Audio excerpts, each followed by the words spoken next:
Beautiful people, thank you for being here today.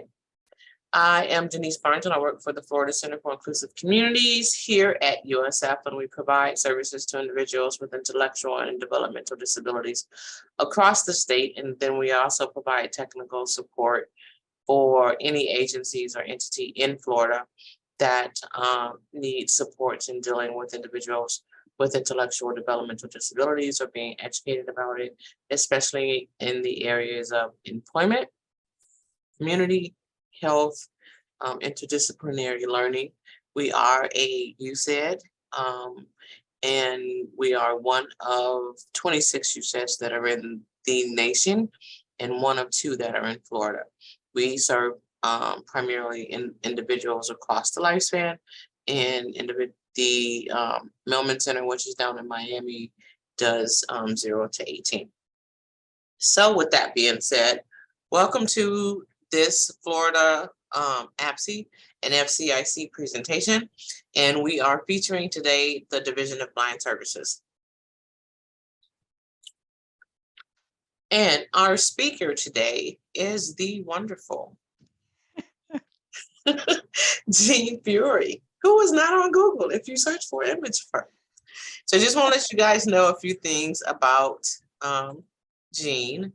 Jean serves as the district administrator for the Division of Blind Services, District 3, which is out of the Jacksonville office, and she provides services for blind and visually impaired Floridians to have tools and support and the opportunity to achieve success while helping to remove barriers. She has her master's degree from Columbia College. She learned the value of dedication and teamwork in her 20-year Navy career. After her military career, she became a special ed teacher and taught both pre-K and first grade, and worked as a revenue specialist with the Department of Revenue Child Support and as a medical disability examiner with the Department of Health Disability Determinations. Jean serves as the planning committee for the Florida Association and Rehabilitation of the Blind and Visually Impaired Conference, and she is also here today. Thank you, Jean, for joining us. And whenever you need me to change the slides, you can, or do whatever, just let me know. But she's pretty much going to have a free-for-all conversation with you guys. So if you have any questions, raise your hand and I will unmute you and let you speak. So if you have ever had questions about working with the visually impaired, now is your opportunity to have a one-on-one conversation for the next 57 minutes. All right, well, thank you for inviting me, and appreciate everybody that's here. I don't like to really just read from PowerPoints because we're all adults and I don't, you guys can read the PowerPoint. And I'd rather just tell you a little bit about what we do, what we offer. Basically, our services are from birth to earth.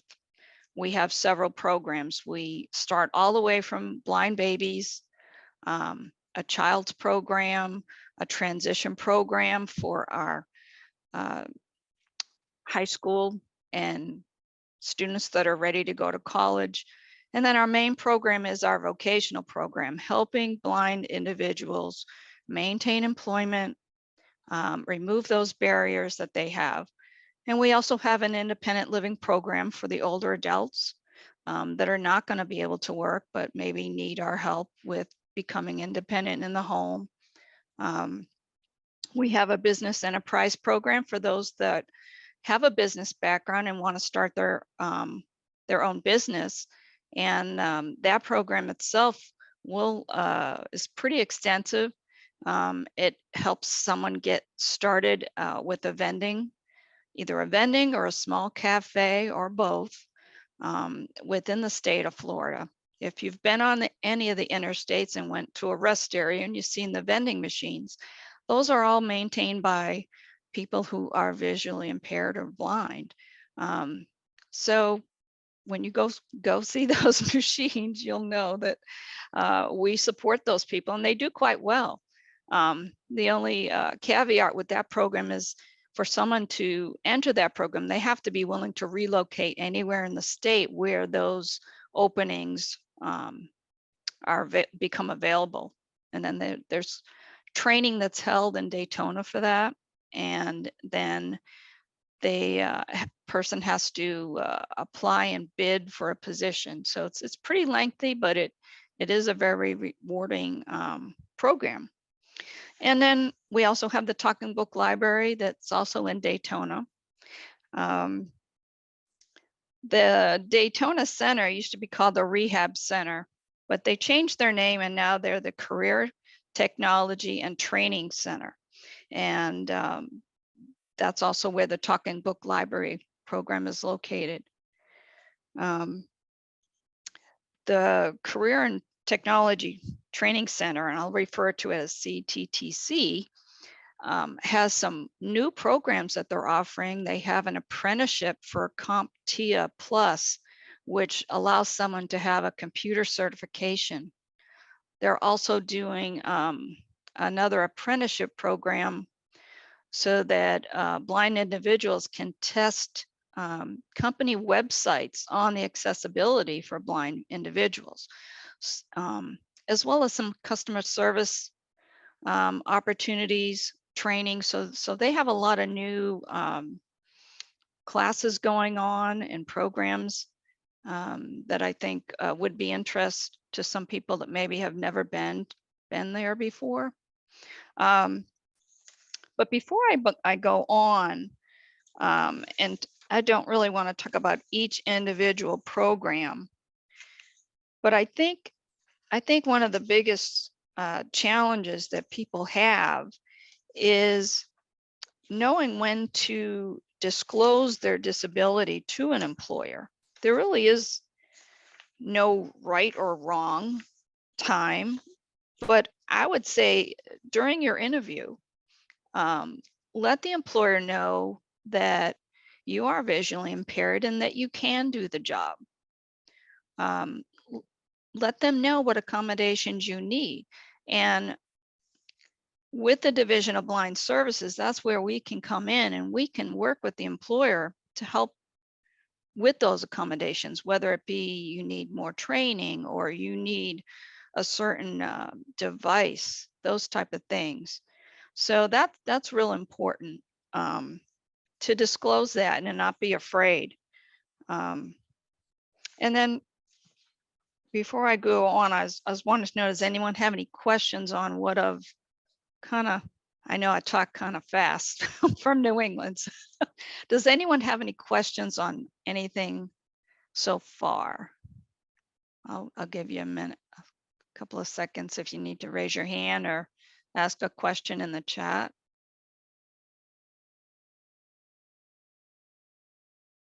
Nope. Okay. So since no one will ask a question, I will ask the question. Sure. That is probably at the tip of their tongue or their fingertips. Mm-hmm. At what point should an employment professional refer their individual to the Division of Blind Services? Whenever there's a barrier, when someone's having difficulty on the job and they're starting to lose their vision, that's when they should refer them to our agency. And, you know, before they would lose their job, we can see what we can do to help them maintain that job and remove any of those barriers, find out what accommodations they need. People lose their vision or are born without born blind. So there's our case, we have cases that are both. Someone could be in a car accident or have a stroke or have an illness like diabetes and lose their vision. And they've been working for years. So one of the first things they're probably going to need is some counseling to adjust to that blindness. And that's something that we can provide. And we contract with a local provider, and our local provider here in Jacksonville is at the College of FSCJ, which is Florida State College, and that's at our downtown campus. So we partner with them, and we send our clients to training for counseling, assistive technology training. Maybe they're needing a different software like Zoom text, which can make the font of their computer a lot larger than a regular computer that you could adjust. So they would learn how to use Zoom text. If they were totally blind and they couldn't see and they still can type, JAWS is another software that they could learn. And that's where it talks to the person and will read back. And as they're typing, it will, there's so many different ways to use it and to be trained on it. Some employers, though, are afraid to put JAWS on their system. Sometimes they think it's going to mess up their whole system. But we have rehab engineers that we contract with, and that rehab engineer will go out to the client's employer and work with their IT person to either do some scripting or just to make sure everything is compatible, as well as, do some basic training with the employer or the employee to use that JAWS. And do you guys buy the JAWS as well as have it installed by the rehab engineers? Yes, we do. It's a year contract, and after someone's employed successfully, after 90 days, we will close the case. But during that 90 days, that first 90 days of employment, if any services are needed, that's when we consider post-employment services. We would provide anything that is needed. And then after, if someone needed that JAWS license and they are working, they would have to purchase that themselves. So sometimes people think that, once you become a client, you're a client forever. And no, that's not true. Okay. And as an employment professional or support coordinator, at what point should I, or what symptoms may I notice in a customer that would lead me to refer them to your agency? Do you know? If someone's starting to have some really blurry vision, especially if they're looking at a picture, a diagram, and the lines are starting to not be straight and they're curvy, that's a warning sign to go see an eye professional. That could mean that they're losing some of their vision. Of course, annual eye exams are so important, especially when you do go to get the Optomap. Some insurances do not cover it, but that allows the doctor to see the back of the eye, the retina. And that's important because they can also diagnose diabetes just from looking at the eye. A lot of people don't realize that.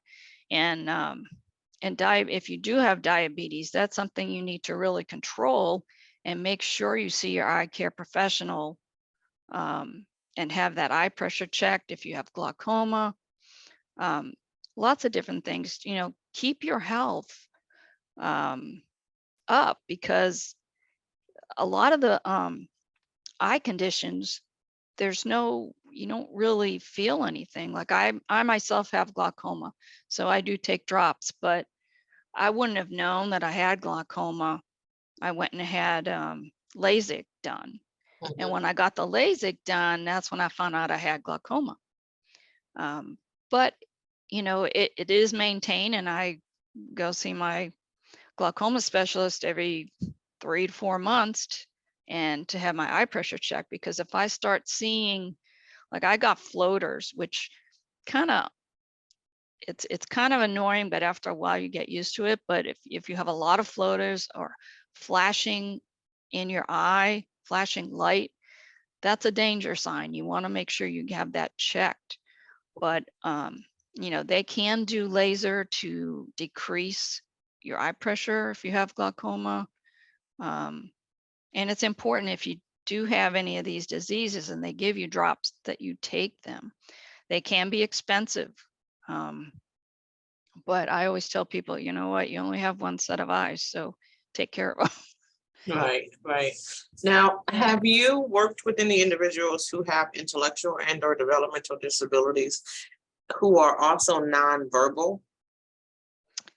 We have had a few, and in those cases, we would have them referred to our sister agency, which is vocational rehabilitation.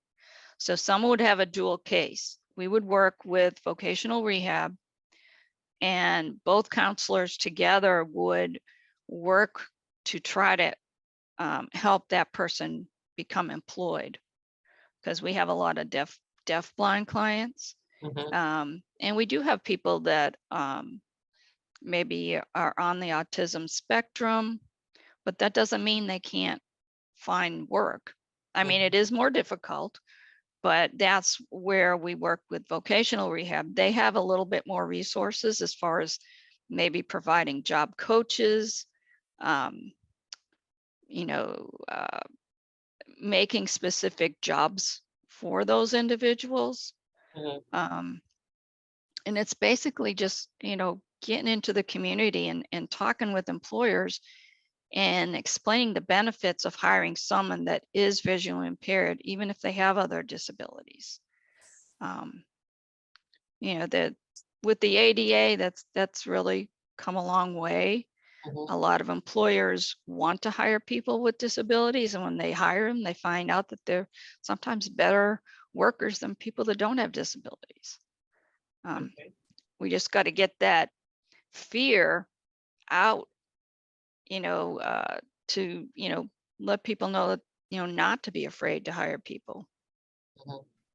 So, Can you list, while people are thinking of their questions, can sure. you list for us a few um, companies or industries that Division of Blind Services has been successful with breaking into? Yes. We've used Challenge Enterprise has been one. We have had people hired with Amazon. That has been a little bit of a challenge, I will say, because they're kind of slow as far as providing the accommodations. It's quick to get hired, but the accommodation portion is a little slow. But we're trying to work with them and educate them on what they can do to help our clients. But yeah, we do have people working in Amazon. We have, let's see, I'm trying to think. The Lighthouse Works, which is based out of Orlando, Mhm. and they have a contract with the Department of Children and Families. So it's a call center. So a lot of our clients are doing call center work remotely from home. Mhm. Because transportation is a big barrier to people that are visual impaired, especially if you're in some of the rural areas. Um, unless you want a very simple job like a local grocery store, or retail store, stocking or being a cashier, those type of things. It can be difficult. So kind of thanks to COVID in a way, there are more remote jobs available. Mhm. Um, but and in order to do that, someone has to have pretty good technology skills. So typing, they have to um, be a little bit faster. So that's where we come in as far as training them on those assistive technologies that are available. Okay. We have one question in the Q&A, and it says, is there a website or resource that we can send employers to so they can learn more about what to expect and how to best accommodate individuals who are blind or low vision? I would say our website.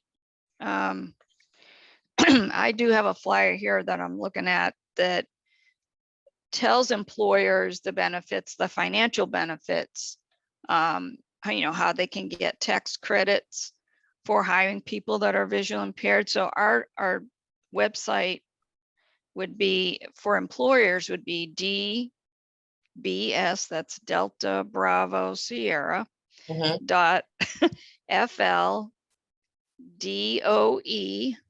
So that would be Florida Division of Education .org and then /employer. Okay, that link is in the chat. Okay. Yeah, that would give them some more information on, you know, why to hire someone, what are the benefits of hiring someone that is visually impaired. Trying to think of what else. I don't know if people want to know eligibility criteria for our program, if that's something that you think I need to address. I would share that information and then also share with them if someone needed skills training, how DBS may be able to assist that individual. Okay.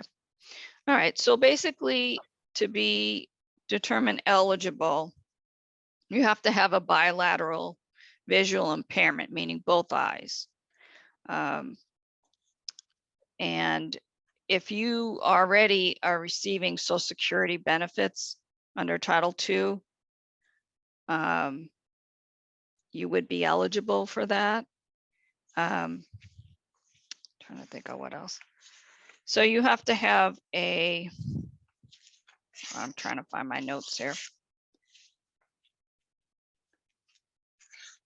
Either 20, I mean, we do have some people that drive, but for the most part, it's not people that are driving.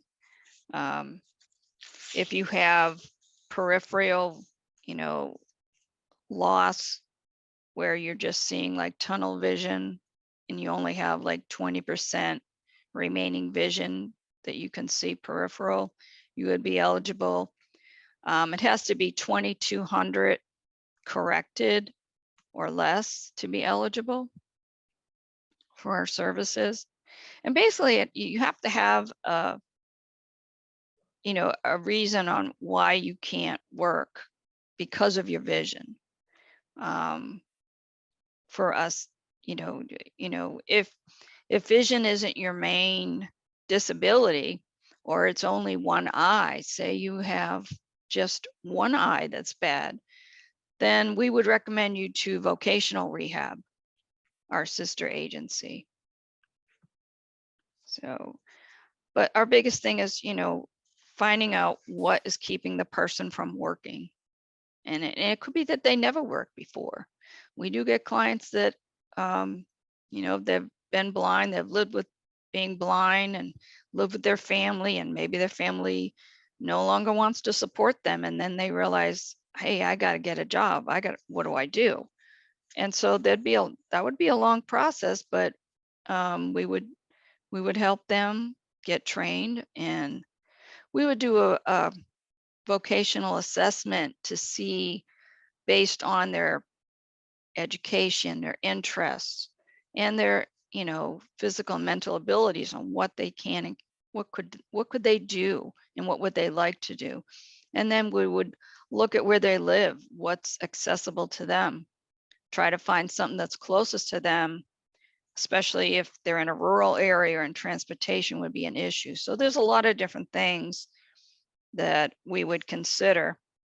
As far as the skills, once you become a client and you're determined eligible, we would determine you eligible within 60 days.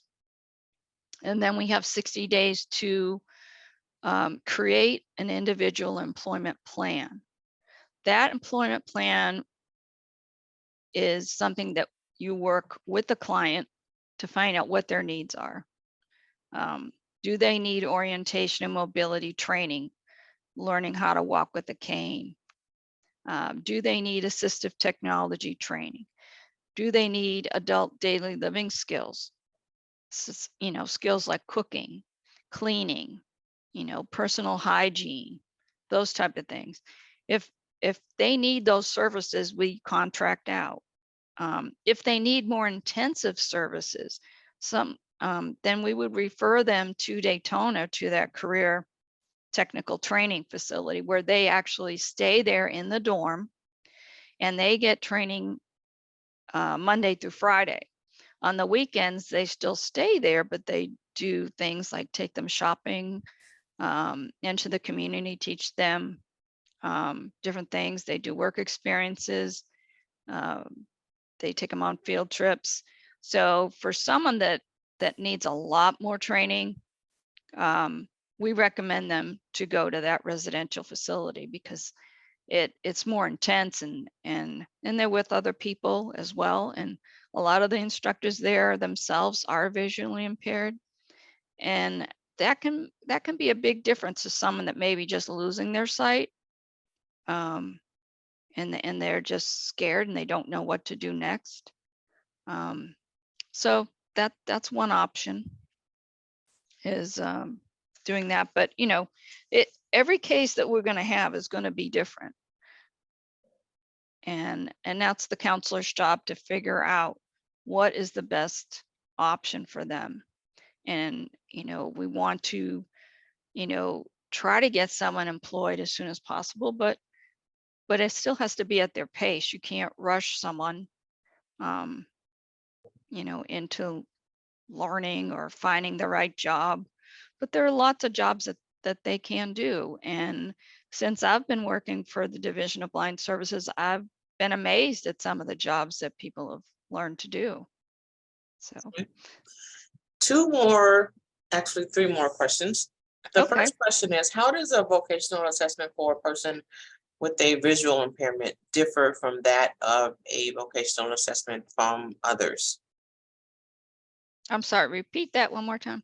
How does the vocational assessment or vocational evaluation for individuals with visual deficits differ from that of everyone else or others?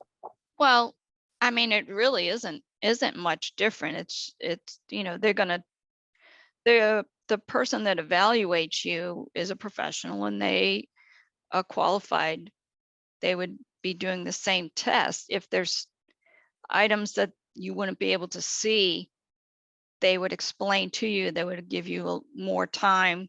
Say if they're doing a math aptitude or something, they can do an IQ test. They can, there's a lot of different tests that they administer to you.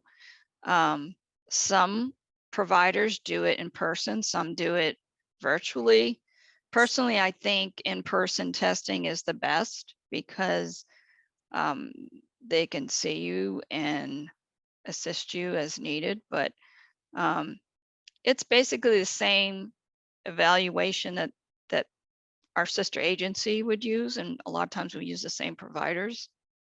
Does that answer the question? Yes, ma'am. Okay.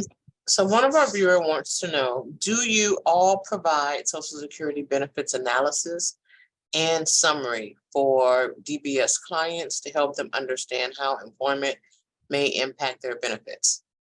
Yes, we contract out. We use either, I want to say, Employ-U or Progressive Abilities. We contract out, and of course you have to sign some release forms, and we submit those forms, and the person will contact you and get your Social Security information, and they will explain to you how much you can earn without losing your benefits. And a lot of people are afraid to get a job because they're afraid to lose their benefits, but there's really quite a bit that someone can earn. And of course that changes every year. You could go on Social Security website and look up what they call the Red Book. Mhm. And that will tell you exactly every year how much someone can earn. But having that analysis is something we give to our clients, and we pay for that. So that's just something that a client would request, especially when they're getting ready to start looking for work, so that they know, if they really don't want to lose those benefits, how much can they work? So yes, we do provide that. Okay. And those professionals are called WIPAs or work incentive professional analysis. Oh, I'm not sure of their exact title. to be honest. Um, CWICs and whippers. yeah, that's it. Yes. Yeah, they are trained in that. And we don't have any in our office here. We used to have one. She's no longer with us, but we contract out and they provide that. And then we get a report back and we can sit with the client and go over it, as well as when they get that comprehensive vocational assessment. We sit there with the client and sometimes with the evaluator, because sometimes, we're not the professionals to understand everything that the evaluator has noticed or recommends. Mhm. And so, we're happy to schedule that. And usually the evaluators are, they make themselves available so that they can answer questions that our clients have. Okay. And I just put those definitions and titles into the chat for you guys. So a CWIC is the Community Work Incentive Coordinator, and the WIPA is the Work Incentive Planning and Assistance that's available to you guys. Now, do you guys offer any incentives or programs for providers who are offering work experience or WIOA services to youth and transition youth? Well, we have a summer work program that actually is going on right now. And our local provider sets up different work experiences for the teens. And they're like, right now they have some, like at the Jacksonville Zoo, they have some at the Lighthouse in St. Augustine.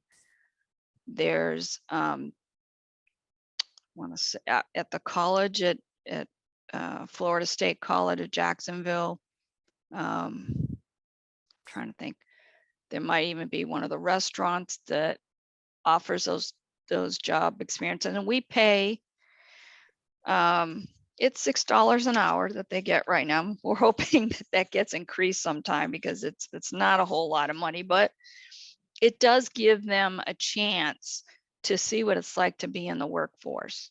Now, we also do provide on-the-job training for adults, and where an employer, we pay the salary, and usually it's about 3 months, 1 to 3 months of on-the-job training. And with that, the employer is saying that they are going to hire our client, and then we pay. So it's kind of a win-win for them, because they're kind of getting free work, but they're also training our clients for that particular job, and then they're willing to hire them. So we also can do a work experience too, although the work experience, they only get paid $6 an hour, which is not a whole lot, but it is something that they can put on their resume down the road. I mean, it's a little bit better than volunteering, because you're getting some money and some training, and then the employer is not responsible for, we insure, the Division of Blind Service insures everything. Okay. Now, when you offer the work incentive or the work experience training, do you guys pay those funds directly, or do you partner with another agency that provides the funding for the work experience? No, we pay it. Okay. Yep. Like we've had people I'm trying to think of where I've had someone, sometimes they've done work experience with us since we've been shorthanded in some of our locations. Sometimes college interns will come. I mean, they're not necessarily blind, but they could be. And they come and work and they get paid. It just depends. I had someone that did a work experience at a pizza place, and we paid the person $6 an hour. She learned how to, they trained her how to make the pizza. They trained her on how to, keep the counter clean. It just different places that, someone could get a work experience from. And we want to do more of that. We haven't done enough, but we are trying our best to get employers to, if they're not ready to hire someone, at least give them that work experience a try, because it's free work for them, and it gives someone an idea if it's something they want to do. So it's a good program. Sounds like a great program. Yes. Any Is other there questions? anything else you want to share with us? Let's see. I'm just trying to think off the top of my head. Well, I know you have the slide up there about vocational rehab services. Those are some of the same services that, we would provide to our clients, but we work with them when someone needs both of our services. So yes, someone that has, intellectual disabilities or a physical disability, or they're deaf, blind. In fact, we have someone that we have sent all the way to New York to Helen Keller, their national center. And so that person has a case with Division of Blind Services and Division of Vocational Rehab Services. And we've split the cost because it is quite expensive, but this person is learning so much right now, and she's up in New York training and learning how to be independent and successful. So looking forward to seeing how that is going to end up, because she's going to just she's already been up there. I think the assessment was like 3 weeks, and then she's going to have like 13 weeks of training. So I'm anxious to see how she does, but so far she's been doing quite well. So that is hopefully a success we'll be seeing soon down the road. I don't know. I'd like to maybe just answer more questions of, things that people are really interested in, or if they know someone that maybe has had our services and they think there's areas that we can improve on. Definitely would like to know that too. I don't know if anyone in the audience there has used our services. If you've used the services for Division of Blind Services, feel free to unmute yourself and share that experience with us, or ask any questions. Because we're all here to learn about working with our individuals who have visual difficulties, and all the resources that are out there for them. Hey, Gene and Denise, this is Devin O'Connor. How are you? Hi.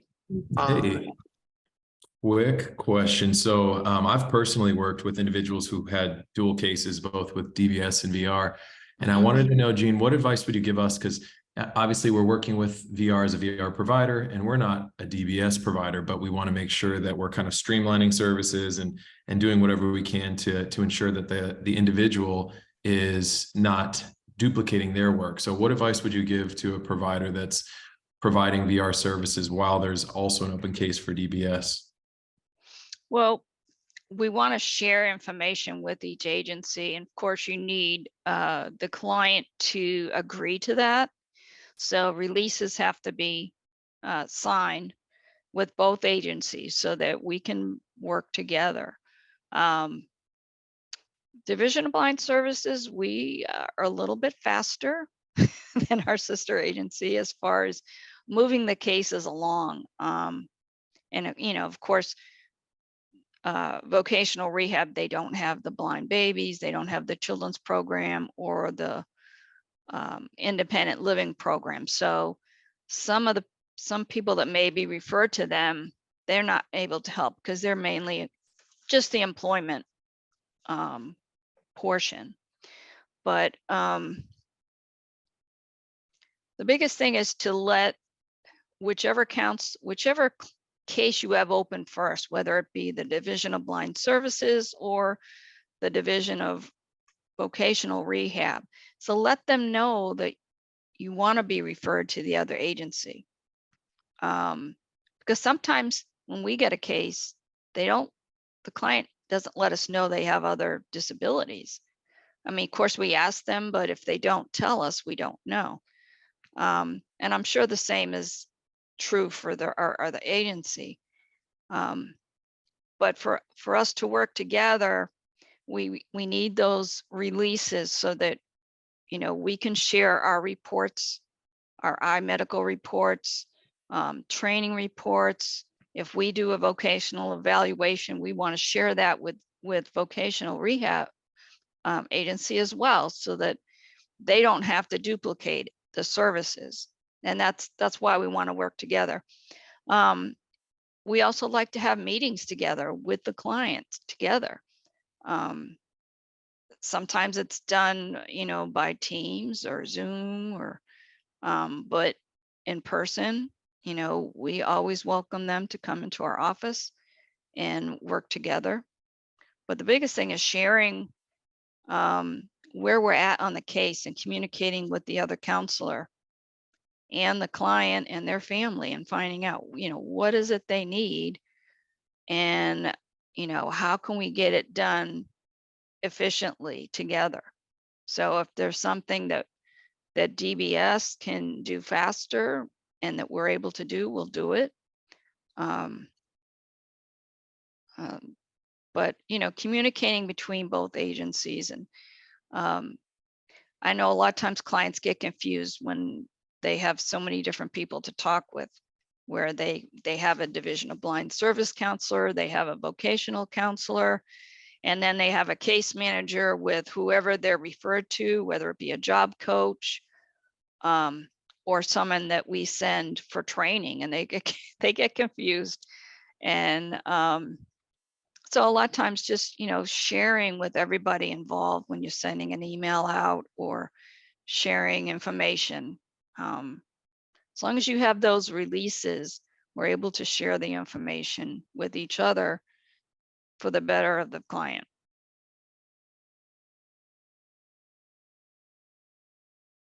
So hopefully I answered your question. That did, yeah. Thank you so much. Okay. Yeah, the biggest thing is getting the word out. You know, if we find out that someone is going to need assistance, we will refer them. You know, I will type up the referral and send it to VR. You know, let them know that we're working the case, and then try to get that scheduled soon.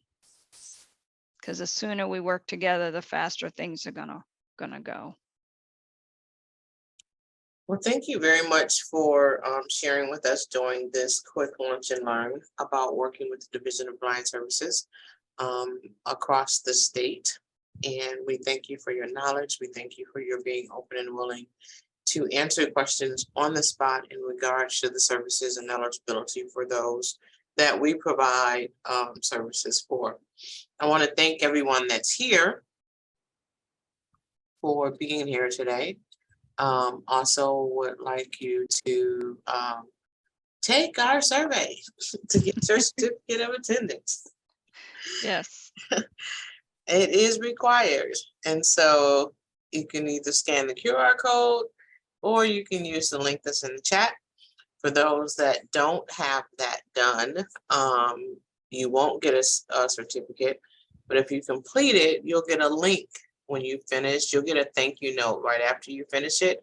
It gives you the code for your certificate, and all you have to do is type your name in there, hit download as or save as with your name in it, and then print it, and you have that for your records. When I get the APD CEU code, I will send that out to those who have completed the survey.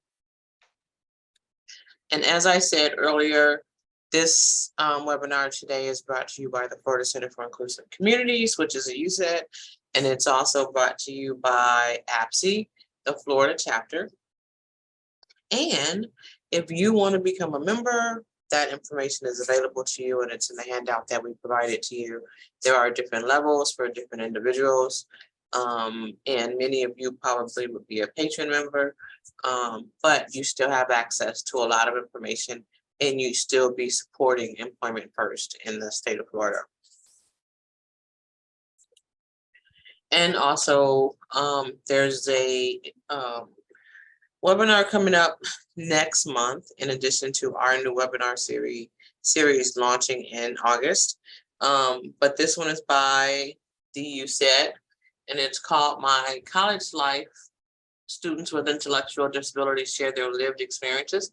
That'll be August 24th from 3:30 to 4:30. And this is included in your packets. If you want the link or more information about it, feel free to reach out to me. Are there any questions or comments from anyone? Devin, I want to thank you for coordinating our speaker today. Jean, thank you for being here with us today. Everyone that's on here and those who have already left, I appreciate you joining us during your lunch hour. Hope you all have a great day. Our next webinar will be on the third Tuesday in August. And the entire webinar schedule for the 2023-2024 academic year will be coming out very soon. Please visit our website for more information about our programs, projects, and how you can get involved.